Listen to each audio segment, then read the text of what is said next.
பாவங்கள் வந்திருக்கின்றன.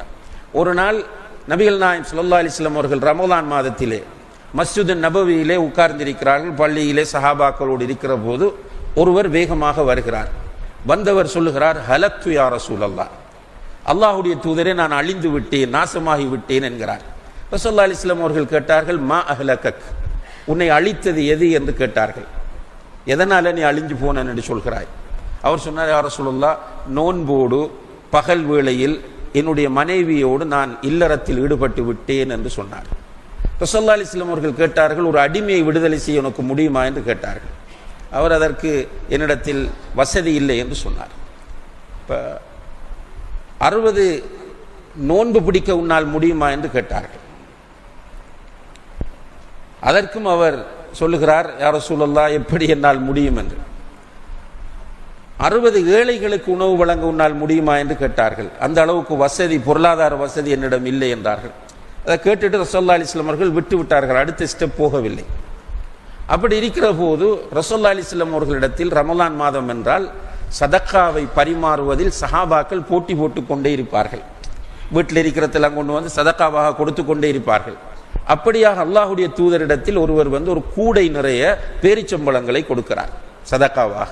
ரசூலுல்லாஹி அலைஹி வஸல்லம் அவர்கள் அதை வாங்கி வைத்து விட்டு, இந்த இப்போ நான் அழிந்து விட்டேன் என்று வந்து கேள்வி கேட்டவர் எங்கே என்று கேட்டார்கள். இதோ இருக்கிறேன் யா ரசூலுல்லாஹ் என்றதும் அவரை கூப்பிட்டு அவருடைய கையில் இந்த கூடையை தூக்கி கொடுத்து, மதீனாவில் இருக்கிற 60 ஏழைகளுக்கு இதை கொடுத்து உன்னுடைய பாவத்திற்கு நீ பரிகாரமாக ஆக்கிக்கொள் என்று சொன்னார்கள். அவர் அந்த கூடையை கையில் வைத்து கொண்டு நின்று சொல்லுகிறார், யா ரசூலல்லாஹ், இந்த மதீனாவிலே என்னுடைய குடும்பத்தை விட ஏழைகள் யாராவது இருப்பார்களா, எப்படி தேடுவது யா ரசூலல்லாஹ் என்றதும் ரசூல் ஸல்லல்லாஹு அலைஹி வஸல்லம் அவர்களுக்கு சிரிப்பு வந்து விட்டது. கடைவாய் பற்கள் தெரிகிற அளவுக்கு சிரித்து விட்டு சொன்னார்கள், இதை கொண்டு போய் உன்னுடைய குடும்பத்திற்கே கொடுத்து விடு என்று சொன்னார்கள். அன்புள்ள சகோதர சகோதரிகளே, இந்த ஹதீஸில் நிறைய விஷயங்கள் இருக்கின்றன. இந்த இடத்துல நம்ம குறிப்பாக தெரிந்து கொள்ள வேண்டியது என்னென்றால், சஹாபியாக இருக்கிறார், நோன்போடு மனைவியோடு தாம்பத்தியத்தில் ஈடுபடக்கூடாது என்கிற சட்டம் தெரிகிறது. தெரிந்த போதிலும் அவர் அந்த பாவத்தை, அந்த தவறை செய்துவிட்டு அல்லாஹுடைய தூதரிடத்தில் ஓடி வருகிறார். அப்போ உண்மையிலேயே மனிதன் என்று வந்தால் மனிதனிடம் பாவம் தவறு வரும்.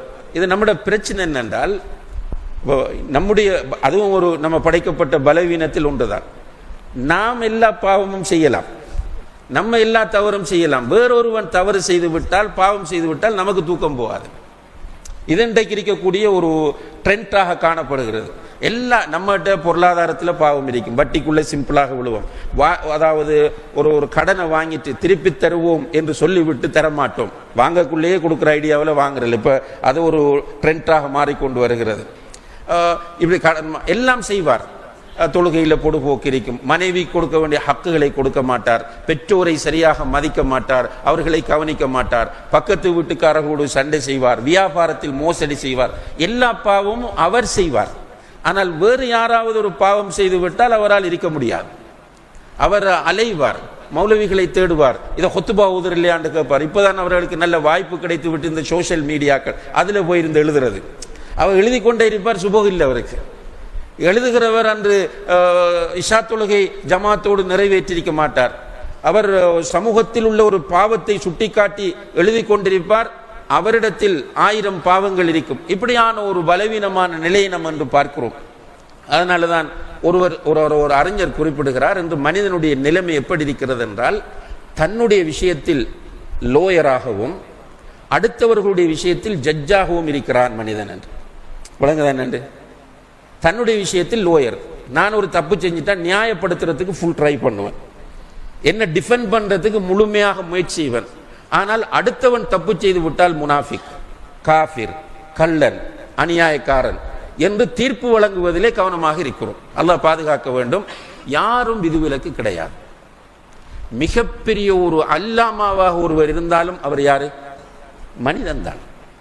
மனிதன் என்றால் அவன் மறதிக்கும் தவறுக்கும் இடையில் படைக்கப்பட்டவன். அப்ப இந்த பாவங்கள் செய்கிற விஷயத்திலே முனாஃபிக்குகளுடைய நிலை எப்படி என்று சொன்னால் அது வேறு. அவர்களுக்கு மறுமையில் உறுதியான நம்பிக்கை கிடையாது, அல்லாஹ்வில் உறுதியான நம்பிக்கை கிடையாது. எனவே இவ்வாறு வரக்கூடிய வசனங்களை எல்லாம் அவர்கள் சாதகமாக எடுத்துக்கொண்டு பிளான் பண்ணி பாவம் செய்வர். பிளான் பண்ணி பாவம் செய்வது முனாஃபிக்குகளுடைய தன்மை. நல்லா புரிஞ்சு கொள்ளுங்க. திட்டமிட்டு பிளான் பண்ணி பாவம் செய்வது யாரு? முனாஃபிக்குகள். ஆனால் முஃமின்களுடைய நிலைப்பாடு எப்படி இருக்கும்? நான் பாவம் செய்யக்கூடாது என்றுதான் இருக்கும். ஆனால் அவரை அறியாமல் ஷைத்தானுடைய சதிவலையில் சில நேரம் அகப்பட்டு அவர் பாவம் செய்வார். இப்படி பாவம் செய்யக்கூடிய மனிதனை பொறுத்தவரையில் சில நேரங்களில் அன்புள்ள சகோதர சகோதரிகளை அல்ஹம்துலில்லாஹ் நம்ம அல்லாஹ்வுக்கு பல கோணங்களில் சுக்ர் செய்ய வேண்டிய நிலையில் இருந்து கொண்டிருக்கிறோம். சில சகோதரர்கள் தொடர்பு கொள்கிறார்கள், சில பெரும்பாவங்களை அவர் செய்து விடுவார்கள். பெரும்பாவத்தை செய்துவிட்டால் அந்த பாவம் அவர்களுக்கு ஒரு நோயாக மாறுகிறது. நோய் என்றால் ஓசிடியாக அந்த பாவம் மாறுகிறது. அப்ப என்ன நினைக்கிறார் என்றால், எனக்கு மன்னிப்பில்லை, அல்லாஹ் என்னை மன்னிக்க மாட்டான், நான் நரகவாசி என்று அவருக்கு அவரே சொல்லிக் கொள்கிறார். இப்படி நிறைய பேர் இருக்கிறார்கள், வெளியில வாரல்ல. இப்ப நான் இந்த பேச்சை பேசுறத சில நேரம் இர்ஃபான் டெலிகாஸ்ட் பண்ணிட்டார் என்றால் நிறைய பேர் என்னை தொடர்பு கொள்வார்கள். இப்படி ஒன்று எனக்கு இருக்கிறது, நான் என்னை தனிமையில இருந்து கொலை செய்து கொண்டிருக்கிறேன். வல்லாஹி நிறைய வாலிபர்கள், நிறைய வாலிப பெண்கள் தொடர்பு கொண்டு சொல்கிறார், நான் சூசைட் பண்ண போகிறேன், என்னால் முடியவில்லை. என்னென்றால் அவர்கள் நினைக்கிறார்கள் நான் அழிந்து விட்டேன் என்று. அப்படி இல்லை. அல்லாஹ் எவ்வளவு அழகாக சொல்கிறான், குல் நபியே நீங்கள் இந்த மக்களுக்கு சொல்லுங்கள், யா இபாதி என்னுடைய அடியார்களே. எப்படிப்பட்ட அடியார்களே?